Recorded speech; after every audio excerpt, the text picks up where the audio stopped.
Corona ভাইরাসে মৃত্যুর সংখ্যা বেড়েই চলছে। খুব শীঘ্রই লকডাউন আসছে বাংলাদেশে এবং সেই সঙ্গে পরীক্ষা নিয়ে বিকল্প চিন্তা ভেবে রেখেছে সরকার।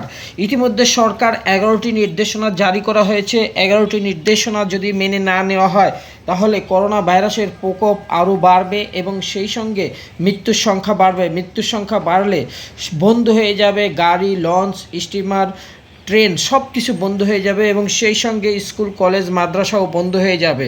এমনকি সরকার যে পরীক্ষা নিয়ে 9টি বিকল্প চিন্তা ভেবে রেখেছে সেটা প্রত্যাহার করে পরীক্ষা পিছিয়ে দিতে পারে এবং সেই সঙ্গে করোনার যে নতুন ভেরিয়েন্ট দেখা দিয়েছে সেটা নিয়ে উদ্বেগ না থাকারও একটা পরামর্শ দিয়েছে।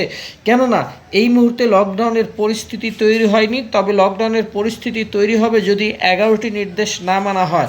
এছাড়া আরেকটি বিষয় তারা জানিয়েছে যে মৃত্যুর হার বেড়ে চলছে এবং সেই সঙ্গে শনাক্তের হারও বেড়ে চলেছে এবং ইতিমধ্যে হাসপাতালগুলোতে কয়েকটি নির্দেশনা দেওয়া হয়েছে এবং প্রয়োজনীয় সংখ্যক কিট সরবরাহের কথা বলা হয়েছে উক্ত বিজ্ঞপ্তিতে।